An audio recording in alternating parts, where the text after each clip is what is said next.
Welcome, my friends, to another episode of Reddit Nootropics Q&A. Okay, this is a particularly important one because it talks about ashwagandha, and ashwagandha is like on the roster of one of my favorite compounds, favorite tranquility nootropic compounds. I do consider it a nootropic because of how, it sort of acutely affects brain function and your mental state, and I think that's important.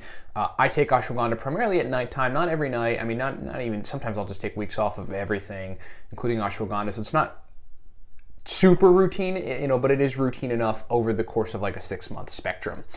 Predominantly so that I can have a good solid restful sleep because it lowers resting cortisol and therefore stress. Cortisol is a stress hormone. And then I always wake up feeling profoundly better, rested, energized, and that's how I regard it as a nootropic. But also sometimes, taking ashwagandha is useful to just sort of sit down and reflect on things because it makes things very calm. It's not like phenibut in that regard where it really just like tones down anxiety significantly, but at high enough doses, and particularly like using sublingual liquid ashwagandha, which is something you could do that we made a video about some time ago that's pretty awesome, kind of get you kind of close. Anyway, ashwagandha is very cool. It's one of the first nootropic herbs, Ayurvedic nootropic herbs that I really messed with back in the day. And it's pretty awesome, but this nootropic subreddit thread discusses ashwagandha causing a particular user whose name is Socrates to be demotivated. Ashwagandha is making him demotivated. I heard from a few people that supplementing with ashwagandha caused them to feel demotivated as a student. This is my biggest issue. Has anyone had this effect? It sounds like a great supplement for me, but this is a deal breaker for me at the moment. So it's not clear if he's actually taking it, getting demotivated, or if he's just like sort of going off of people's anecdotal experiences.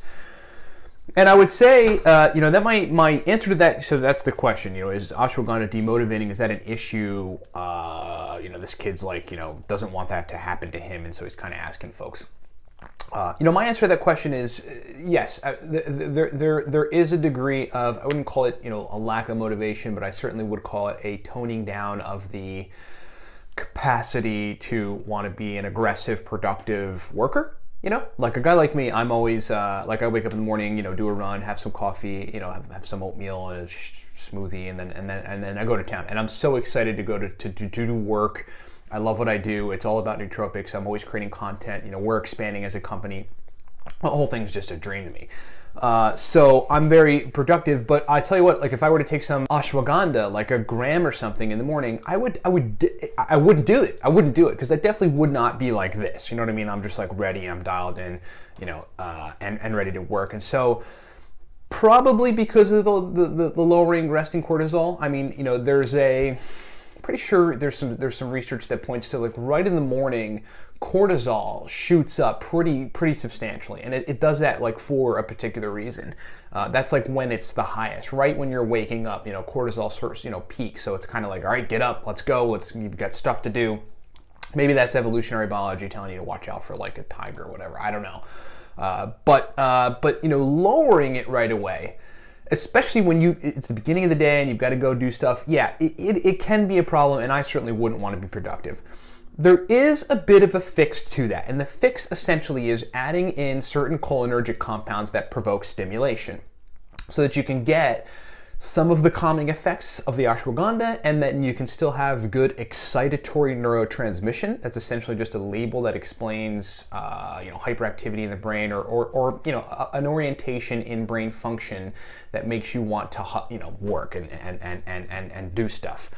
My suggestions on that would basically be something like uridine monophosphate combined with a choline source and some alcar. Okay, I suggest this a lot to folks, but this is a particularly relevant combination of ingredients with ashwagandha that work well. I'd shoot for 150 milligrams of uridine, somewhere around 80 milligrams CDP choline, and 300 milligrams of alcar. Okay, and then what you should do in that regard with the ashwagandha is you should low dose it. So instead of taking a gram or 1,500 milligrams, go for 400 milligrams of ashwagandha. I think what you're going to find with that stack is you retain motivation, you retain the drive to work, you retain speed of processing, you retain good solid functionality, and you retain some degree of stress lowering benefits and cortisol lowering benefits from the ashwagandha. Okay, so take that stack, use this stack, use that strategy. Separately, you could take aniracetam and a choline source and then low dose the ashwagandha. One of our readers submitted a reader stack that does this, and it's essentially 700 milligrams aniracetam. Now, your dose is going to vary. You have to play around with the milligram quantities in 100 or so milligram increments in terms of differentiation. 150 milligrams alpha GPC, and then low dosing the ashwagandha at 400 milligrams ashwagandha. Okay, so yes, taking it by itself in larger doses is going to, I don't want to say demotivate, but it's going to take away some of that drive to work. Does for me, does for a lot of people. This is probably where this anecdotal report is coming from. But if you add these two stacks in there separately, you're basically trying to stimulate excitatory neurotransmission and turn on motivation via stimulating the cholinergic system. And with that uridine stack, you're stimulating dopamine receptors and stimulating, that motivation drive you to action kind of system. You can curve some of that, take the ashwagandha dose down, and just think of it in that regard. That's essentially how you use nootropics surgically. That is the basis for all of our content, and I hope this has been helpful. Thanks for watching another episode of Reddit Nootropics Q&A. Talk to you next time.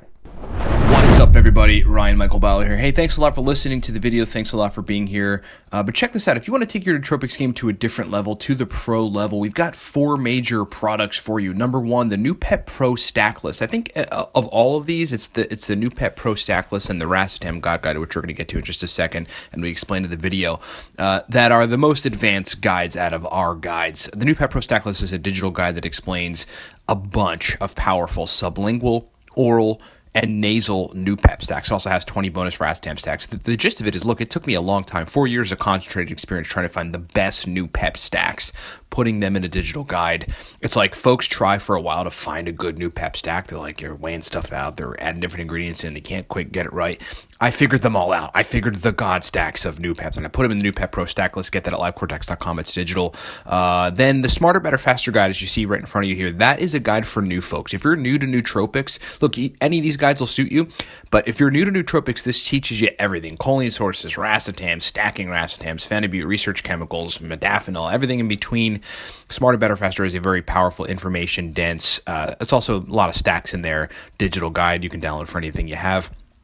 Then the Racetam God Guide. This is a little on the advanced level, but still, anyone could take it and get the stacks from it, and then go implement those stacks, make those stacks, capsule the stuff, the ingredients that we've got laid out in the stacks, and then get a benefit from it. It's got 80 plus pro, highly advanced, super effective Racetam stacks. We got aniracetam, piracetam, oxiracetam, phenylpiracetam, nephiracetam, coliracetam, fasoracetam, all the major 8 nootropic racetams in that guide. And then the Cortex stack. The Cortex stack is really like, look, if you're really looking to take your nootropics game to another level, I created that stack to give people an idea of what nootropics really should be. The pre-made stacks that were out there were not that effective. They just weren't. The companies and the folks that own those companies, I'm sure, are great. They just weren't that effective. So I created a stack that was like blowing my mind and allowing my brain to really function well during an 18-hour period building a business. I then converted that to a commercial stack. It is called Cortex. It is strong, okay? Get all that stuff at livecortex.com. That is what you got to do if you really want to take your nootropics game to the next level. Get these guides. Get all these guides. If you're new, get the Smarter, Better, Faster guide. If you want a NuPep stack list that's highly advanced and surgical, get the NuPep Pro stack list. If you want some Racetam stacks that are extremely effective, situationally specific, get the Racetam God Guide. And listen, thanks so much for being with me. Go to livecortex.com and get these products. And my friends, be epic and achieve more.